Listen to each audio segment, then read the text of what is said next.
آج میرے جوان بھائی کو انٹرنیٹ سے فرصت نہیں ہے، آج میرے جوان بھائی کو فیس بک سے فرصت نہیں ہے، آج اس کو واٹس ایپ، یوٹیوب، ٹیلی گرام سے فرصت نہیں ملتی، لگا رہتا ہے، ہر وقت ان کاموں میں مشغول رہتا ہے، یہ نہیں سوچتا کہ کل قیامت کے دن یہ ضائع کیا ہوا وقت میرے لیے وبال جان بنے گا اور حسرت کا سامان بنے گا۔ اس وقت وہ ید افسوس ملے گا، لیکن اس وقت کا پچھتاوا کسی کام آنے والا نہیں ہے۔ پھر یہ بھی نہیں سوچتا کہ تیری ان انگلیوں کے نیچے کلک کلک کرتی ہوئی کون سی ویب سائٹیں کھلتی ہیں۔ کبھی تو کسی کی نامحرم بہن پہ نظر دوڑاتا ہے، کسی کی نامحرم عورت پہ نظریں دوڑاتا ہے۔ رب کی نافرمانی تیری آنکھوں سے نظر آتی ہے، تجھے یہ سماعت اور یہ بصارت اللہ کی نافرمانی میں کبھی تو نے سوچا نہ۔ وہ چاہتا تو تیری سماعت ختم کر دیتا، وہ چاہتا تو تیری بصارت چھین لیتا، وہ رب چاہتا تو تیرے ہاتھوں سے پکڑنے کی طاقت چھین لیتا، وہ اللہ چاہے تو تیرے پاؤں میں چلنے کی جسارت نہ رہ جائے، وہ رب چاہے تو تیری آنکھوں سے بصارت چھین لے، وہ چاہے تو تیری آنکھوں کو ایسے اچک کے رکھ لے، لیکن وہ تو رب کائنات پھر تجھے فرصت دیتا ہے۔ 6 گھڑیوں تک رب انتظار کرتا ہے، تو نے گناہ کر لیا، میں تیرا گناہ لکھتا نہیں، تو توبہ کر، میں تیرے گناہ کو مٹانے کے لیے تیار کھڑا ہوں۔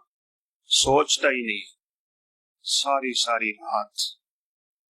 اور غفلت کے جو اسباب ہیں ان میں سے ایک سبب ضائع وقت، اپنا وقت ضائع کرتا ہے۔ ان علامتوں کو یاد رکھنا، اگر میرے اور آپ کے اندر ہیں تو اللہ تعالیٰ سے توبہ کر کے ان چیزوں سے چھٹکارا حاصل کرنے کی کوشش کیجیے۔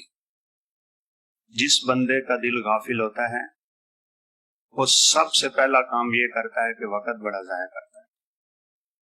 رات گزر گئی، فیس بک کی ہوئی۔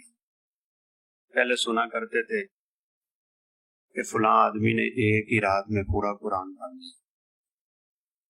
حضرت عثمان بن عفان رضی اللہ تعالیٰ عنہ کے بارے میں آتا ہے، اور شاید یہ اس وقت کی بات ہو جب رسول اللہ صلی اللہ علیہ وسلم نے 3 دن سے کم قرآن ختم کرنے سے روکا نہیں تھا۔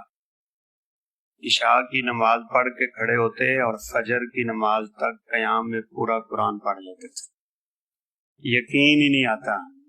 لیکن آج فیس بک پہ جھکے ہوئے لوگوں کو دیکھ کے یقین آتا ہے کہ انسان کو جس چیز کے ساتھ شغف ہو جائے، جس سے محبت ہو جائے، پوری رات بیت جاتی ہے جوان کی فیس بک پہ، اسے کلک کر کے آگے سے آگے چیزیں کھولتا جاتا ہے، کیونکہ اس کا عشق اس کے دماغ پہ سوار ہو گیا۔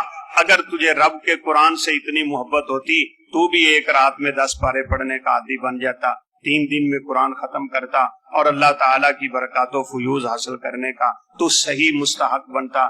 اللہ احکم الحاکمین ہمیں ان چیزوں پہ عمل کرنے کی توفیق دے۔ یہ فتنہ